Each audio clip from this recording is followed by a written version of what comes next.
Cinema शौकीन सबका स्वागत करता है। आज हम बात करने वाले हैं बूचर्स क्रॉसिंग के बारे में। ये कहानी है कुछ शिकारियों की जो पुराने जमाने में भैंसों का शिकार करते थे ताकि उनकी चमड़ी को बेच करके कुछ पैसे बना सके। लेकिन ये सारे शिकारी जब एक शिकार पर जाते हैं तब इनकी पूरी जिंदगी बदल जाती है। कहानी की शुरुआत होती है और हमारे सामने कैंसस शहर का दृश्य आता है और ये वक्त है 1874 का। यहीं पर हम विल नाम के एक जवान लड़के को देखते हैं जो गाँव की तरफ जा रहा है। इस गाँव को जाना जाता है शिकारियों के लिए। यहाँ पर बहुत सारे खतरनाक शिकारी रहते हैं जो भैंसों का शिकार करते हैं और उनकी चमड़ी को हर जगह पर बेचते हैं। थोड़ी देर के बाद विल चला आता है इस गांव में। तब वो जाता है अपने पिता के दोस्त के पास जिसका नाम है मैकडोनल्ड। मैकडोनल्ड ही इन सारे शिकारियों से डील करता है और इनके द्वारा लाए गए चमड़ियों को बेचता है। विल अंदर जाने के बाद मैकडोनल्ड को बताता है कि वो उसके दोस्त का बेटा है। फिर वो मैकडोनल्ड को बताता है कि आखिर वो यहाँ पर क्यों आया है। विल भी इन बाकी सारे शिकारियों के साथ मिल करके शिकार पर जाना चाहता है। जैसे ही मैकडोनल्ड इन बातों को सुनता है कहता है कि तुम्हें क्या लगता है शिकार करना इतना आसान है? और यहाँ के सारे शिकारी इतने आसानी से शिकार कर लेते हैं। उन्होंने अपनी पूरी जिंदगी लगाई है इस चीज को सीखने में। कोई भी शिकारी नहीं बन सकता। शिकार करने के लिए वर्षों का तजुर्बा चाहिए। मैं तुम्हें कभी भी सलाह नहीं दूंगा कि तुम एक शिकारी बनो। इतना कहने के बाद वो विल को यहाँ से भगा देता है। विल अब निराश है। वो समझ चुका है कि मैकडोनल्ड उसकी मदद नहीं कर पाएगा। लेकिन वो जैसे ही बाहर आता है उसकी नजर पड़ती है मिलर नाम के आदमी पर जो यहाँ का सबसे बड़ा शिकारी है। ये दोनों एक दूसरे को देखते हैं और मिलर आगे चल पड़ता है एक बार की तरफ। तो विल सोचता है कि ये आखिरी मौका है। अगर उसे सच में एक शिकारी बनना है तब उसे मिलर के पीछे जाना चाहिए और मिलर से ही बात करनी चाहिए, क्योंकि आज के बाद कहीं उसे मौका भी ना मिले इन लोगों से मिलने का। तब वो मिलर का पीछा करते हुए जाता है उस बार में और उसके सामने खड़ा हो जाता है। यहीं पर मिलर का एक साथी है जिसका नाम है जैंडर। मिलर विल को कहता है कि तुम कौन हो और यहाँ पर क्यों आए हो? तब विल बताता है कि वो भी एक शिकारी बनना चाहता है। वो चाहता है कि वो भी इनके साथ जाए शिकार पर। तब इन बातों को सुनने के बाद मिलर बहुत देर तक विल को देखता है। वो समझ जाता है कि विल एक नादान बच्चा है। वो एक शिकारी बनना चाहता है और इसके लिए वो कुछ भी कर सकता है और मिलर इस चीज का फायदा उठा सकता है। तब वो विल को कहता है कि मैं तुम्हें अपने साथ लेकर के चलूंगा लेकिन बदले में $500 लूंगा।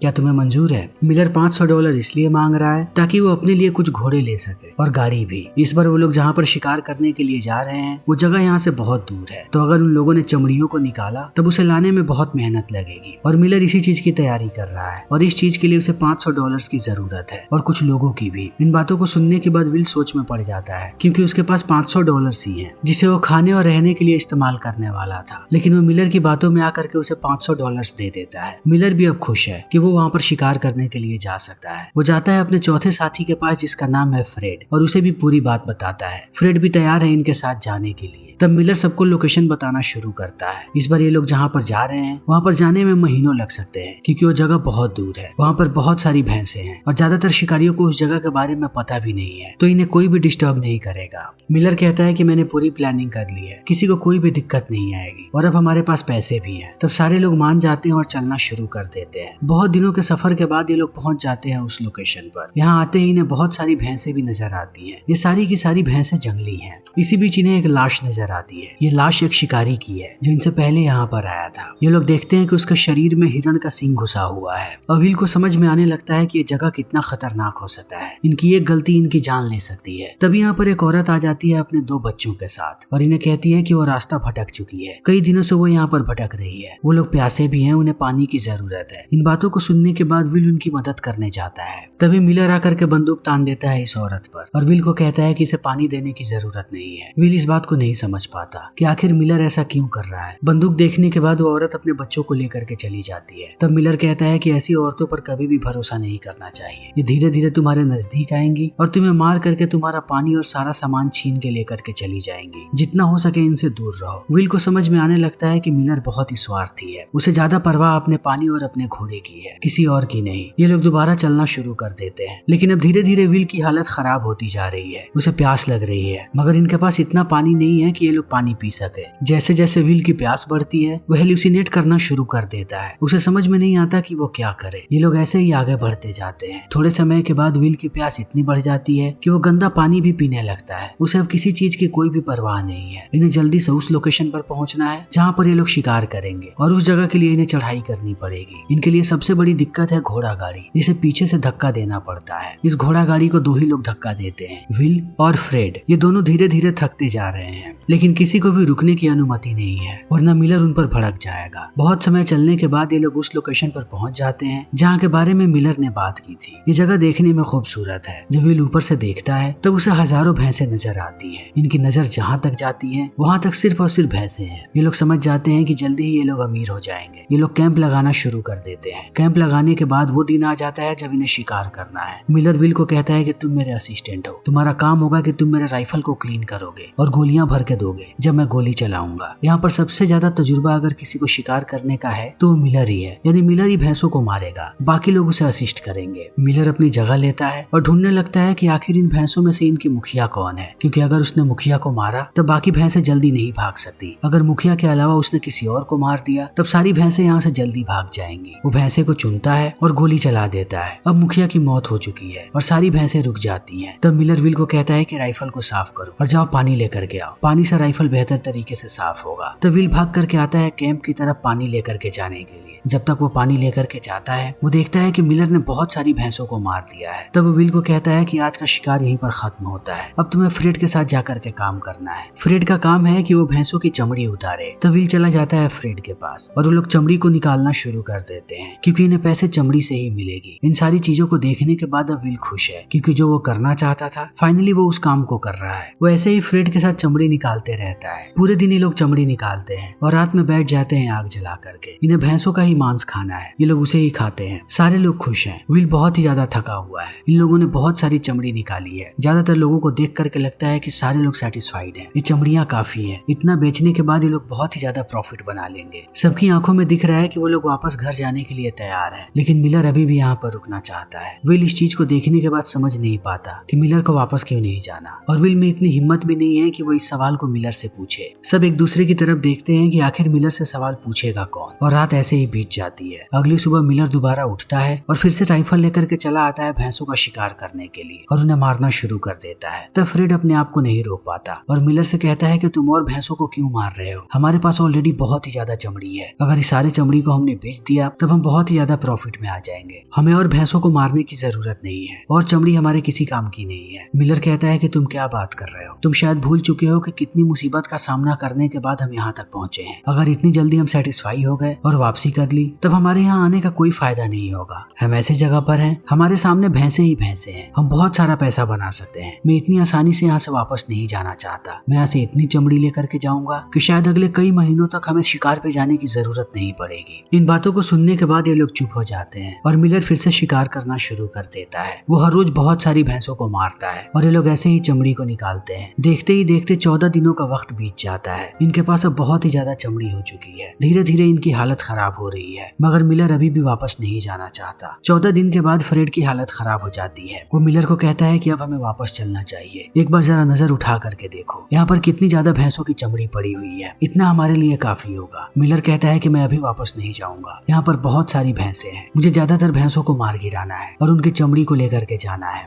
फ्रेड समझ जाता है कि मिलर ऑब्सेस हो रहा है शिकार से, उसे शिकार करने में मजा आने लगा है। वो यहाँ की एक भी भैंस को जिंदा नहीं छोड़ना चाहता, उसे सबको मारना है और वो ग्रुप का मुखिया है, उससे कोई लड़ भी नहीं सकता। अगर किसी ने उसे लड़ने की कोशिश की तब वो शायद उसको भी मार देगा। इस बात से फ्रेड भी डरता है। वो मिलर से ज्यादा सवाल जवाब नहीं करता और मिलर ऐसे ही अपनी मनमानी करते रहता है। फिर एक सप्ताह का और वक्त बीत जाता है। अब इन्हें यहाँ पर 21 दिन हो चुके हैं। तब मिलर देखता है कि ज्यादातर भैंसें इस एरिया को छोड़ करके जा रही हैं। उन्हें पता लग गया है खतरे का। तब मिलर निश्चय करता है कि अगर भैंसें यहाँ से चली गई तब वो और भैंसों को नहीं मार पाएगा। वो खुद जाता है उनके गिरोह में और उन्हें हाँकना शुरू कर देता है कि वो लोग वापस चले आए घाटी पर। इस चीज को देखने के बाद अब समझ में नहीं आता कि विल क्या करे। विल को लगने लगा था कि अगर ये भैंसें यहाँ से चली गई तभी ये लोग घर वापस जा पाएंगे, लेकिन मिलर उन्हें वापस घाटी पे लेकर के आ रहा है। तब विल को एक आइडिया आता है। वो अपनी बंदूक निकालता है और गोली चला देता है, जिससे भैंसें वापस भाग जाएं। फ्रेड कब से मिलर को आगाह कर रहा था कि सर्दियां आने वाली हैं, लेकिन मिलर ने बात नहीं सुनी। आज जैसे ही विल गोली चलाता है यहाँ पर बर्फ भी गिरना शुरू हो जाता है, यानी कि सर्दियां शुरू होने वाली हैं। अब बर्फ बहुत ही तेजी से गिरने लगा है। ये लोग भागना शुरू कर देते हैं। इनके पास कोई शेल्टर भी नहीं है और अगर ये बर्फ में आगे रहे तब इनकी मौत पक्की है। जल्दी इनका पूरा शरीर जम जाएगा। ये लोग वापस आकर के चमड़ियों में छुपने लगते हैं। अब इनके लिए सबसे बड़ी दिक्कत ये है कि अगर सर्दियां शुरू हो चुकी हैं तब ये सर्दियां अगले 6 से 8 महीने तक चलेंगी और यहाँ का सब कुछ जम जाएगा, चाहे वो रास्ता हो या पानी। ये लोग कभी भी यहाँ से आगे नहीं जा पाएंगे और अगले 6 से 8 महीने तक इन्हें यहाँ पर जिंदा रहना है। सारी भैंसें भी जा चुकी हैं। अब इनकी हालत खराब होने लगती है। हर रोज ये लोग जिंदा रहने की कोशिश करते हैं, आग जलाते हैं और भैंसों की चमड़ी में छुपे रहते हैं। और ये सब कुछ हुआ है मिलर की लालच की वजह से। इनके पास ज्यादा खाना भी नहीं है। जितने भी भैंसों को इन लोगों ने मारा था वो भी बर्फ में जम चुकी हैं और इनके लिए अच्छी बात यही है ये लोग फ्रोजन मीट को खाना शुरू कर देते हैं और वक्त ऐसे ही बीतने लगता है। देखते ही देखते अब 5 महीने का वक्त बीत चुका है। सारे लोग बहुत ही ज्यादा गुस्से में हैं। फ्रेड आकर के मिलर से कहता है कि अब हमारे पास बहुत ही कम खाना बचा है, उतना खाना एक आदमी के लिए भी काफी नहीं है। अब इनकी परेशानियां बढ़ रही हैं। उसके साथ साथ भूखे भेड़िए चारों तरफ घूम रहे हैं। अगर इन लोगों ने भेड़ियों को नहीं मारा और चौकन्ने नहीं रहे तो भेड़िए इनका शिकार कर लेंगे। ये बात भी इन्हें अंदर से खाई जा रही है कि अब या तो ये भूखे मरेंगे वरना फिर भेड़िए इन्हें मार देंगे। ये हमेशा चौकन्ना रहना शुरू कर देते हैं और फ्रोजन मीट को ऐसे ही खाते रहते हैं ताकि ये जिंदा रह सके। इनका खाना जेंडर बनाया करता था और इस खाने को खाने के बाद ज्यादातर फ्रेड की हालत खराब होती थी। तब फ्रेड को पता लगता है कि जेंडर उसके खाने में दवाई मिलाता था जो उसे दिन प्रतिदिन बीमार कर रहा है। फ्रेड इन बातों को सुनने के बाद बहुत ही ज्यादा भड़क जाता है। वो जेंडर के पास जाता है और उसे तब तक मारता है जब तक उसकी मौत नहीं हो जाती। अब ये सिर्फ 3 लोग जिंदा बचे हैं और फ्रेड की हालत बहुत ही ज्यादा खराब है। वो मिलर के पास वापस आता है और कहता है कि मैं वापस जा रहा हूँ, मैं कैसे भी घर चला जाऊंगा, मुझे अपना हिस्सा चाहिए, मैं अपने हिस्से को ले रहा हूँ और जा रहा हूँ। तुम्हारे पागलपन में मैं बिल्कुल भी शामिल नहीं हूँ, तुम हम सबको मौत के कगार पर ले आए हो। इन बातों को सुनने के बाद मिलर बंदूक तान देता है फ्रेड पर और कहता है कि ज्यादातर समय हम बिता चुके हैं, अब कुछ ही महीने बचे हैं, इस पूरी जर्नी को खराब मत करो। अगर तुमने ऐसा किया तो मैं तुम्हें गोली मार दूंगा। हम अभी भी जिंदा रह सकते हैं, हमारे में ताकत है। इन बातों को सुनने के बाद फ्रेड भी डर जाता है और ये लोग दोबारा रहना शुरू कर देते हैं। देखते ही देखते अब गर्मियां आ चुकी हैं और तीनों जिंदा हैं। ये लोग खुश हैं। ये सारे के सारे चमड़ियों को बांधते हैं और वापस अपने गांव आना शुरू कर देते हैं। लेकिन घोड़ा गाड़ी की हालत खराब हो रही है। इस घोड़ा गाड़ी को फ्रेड ही चला रहा है। जब ये लोग वापस आ रहे होते हैं तभी एक किनारे पर घोड़ा गाड़ी टूट जाती है और पूरे गाड़ी के साथ साथ फ्रेड भी नीचे गिर जाता है, उसकी मौत हो जाती है। ये लोग गाँव के बहुत नजदीक आ चुके हैं। मिलर कहता है कि हम गाँव में वापस चलते हैं और दूसरे घोड़ा गाड़ी को लाते हैं जिससे हम चमड़ियों को वापस निकाल सकते हैं। तो विल भी मान जाता है। ये दोनों चले आते हैं गाँव वापस। गाँव आने के बाद ये लोग देखते हैं कि यहाँ के ज्यादातर लोग जा चुके हैं, सारे के सारे घर खाली हैं। चमड़ियों को बेचने का इनके पास सिर्फ एक ही रास्ता था और वो था मैकडोनल्ड। मिलर सबसे पहले जाता है मैकडोनल्ड के पास। वो देखता है कि उसका पूरा का पूरा ऑफिस बिखरा पड़ा है, वहाँ पर मैकडोनल्ड्स नहीं है। तब वो मैकडोनल्ड को ढूंढता हुआ आता है उसके घर पर। जैसे उसे मैकडोनल्ड मिलता है, मिलर कहता है कि तुम्हारे लिए खुशखबरी है, हमारे पास इतनी चमड़ी है जितनी चमड़ी तुमने अपनी पूरी जिंदगी में नहीं देखी होगी और ना ही आज से पहले किसी शिकारी ने उतनी सारी चमड़ी जमा की है। हम सब अमीर होने वाले हैं। इन बातों को सुनने के बाद मैकडोनल्ड हंसता है और कहता है कि यह धंधा बंद हो चुका है, अब हम चमड़ियों को नहीं बेच सकते। वो सारी की सारी चमड़ियां अब बेकार हैं। तुम लोग पूरे 1 साल से बाहर हो। उस समय पूरे गांव में सारे लोगों ने चमड़ियों को जमा करके रखा था। जैसे जैसे वक्त बीतने लगा चमड़ियों का दाम नीचे गिर गया और सारे लोगों ने अपने अपने चमड़ियों को त्याग दिया। अब वो चमड़ी किसी भी काम की नहीं है। अगर गर्मी से पहले तुम लोग यहाँ पर आ चुके होते तब कहीं तुम्हें कुछ पैसे मिल जाते। इन बातों को सुनने के बाद मिलर और विल दोनों और भी ज्यादा फ्रस्ट्रेट होने लगते हैं। विल को मिलर पर गुस्सा आ रहा है कि अगर सर्दी से पहले वो लोग बची हुई चमड़ियों को लेकर के आ जाते तब भी उन्होंने बहुत सारा पैसा बना लिया होता, लेकिन मिलर की लालच ने सब कुछ बर्बाद कर दिया। मिलर की लालच ने इन्हें लगभग मार दिया था और इतनी सारी चीजों को झेलने के बाद जब ये लोग वापस आए हैं तब इन्हें ऐसी खबर मिल रही है जो खबर इन्हें परेशान कर रही है।